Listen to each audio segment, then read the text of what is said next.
Welcome back. You've probably heard it before. People have different love languages, but what does that really mean? And how can it help us build stronger relationships? Today, we're getting real with Jessica Phillips. Jessica, this isn't a new concept, but it is something that makes a big difference when we're trying to relate with one another. It absolutely does. You know, whenever we're dating, it feels effortless and we feel in love, we feel cared for.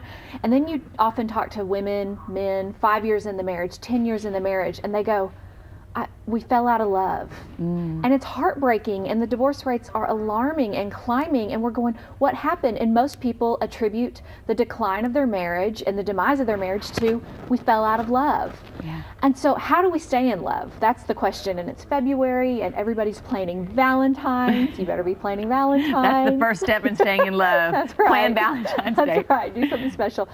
But I think we have to get to a center of what is love about.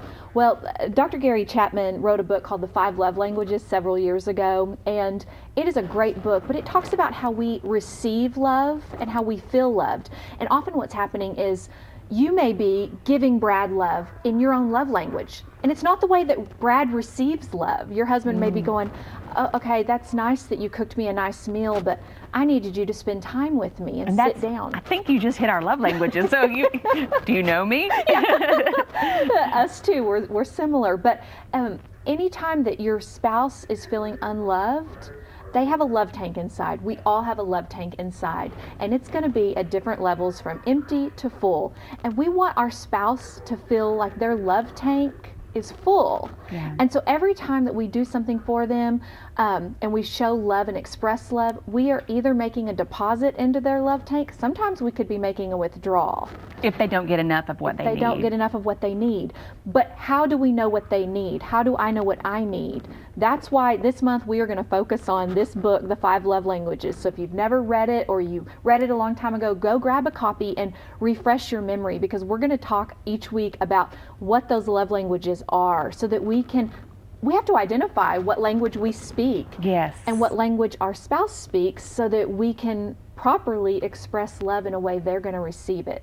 And I think you really hit the nail on the head. I think probably a lot about his love language, but I don't know that I could articulate what mine is, but we need to know that and then probably share that with our spouses. Absolutely. We need to know so that we can say, you know, honey, I love that you brought me flowers.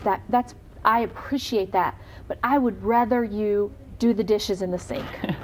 And some people, that's their love language. And other people go, no, forget the dishes. I'll do the dishes. Bring me flowers. Right. So it's identifying what that is so that we can properly express that to our spouse, because somewhere we trick our minds after we're married and we go, you know, when we dated, it was effortless. And the truth is it wasn't effortless. We thought about that person. We tried to figure them out. We wanted to know what made them feel special and ooey gooey tingly. And we did those things. It was work. That's exactly right. And then we get fun work, but work, exactly. Figuring it all out. Yeah, it's fun because most of the time you don't have children yet. You don't have a mortgage. The practicality of life has not stepped in and taken over. Yeah. We're married now.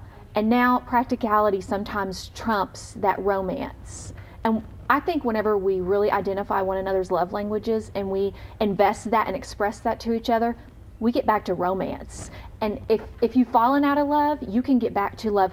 The very first miracle that Jesus performed was at a wedding, at a marriage ceremony. So if your marriage needs a miracle, it can happen. God is love, and He wants us to feel love, especially in our marriage, because marriage was God's idea to begin with. I love this. We're going to spend the entire month talking about the love languages. So if you don't know what they are, that's okay. We're going to go through them, figure out who we are and what our spouses or our significant others or even our children need. It works for all of us. Absolutely. Jessica, thank you so much for being here.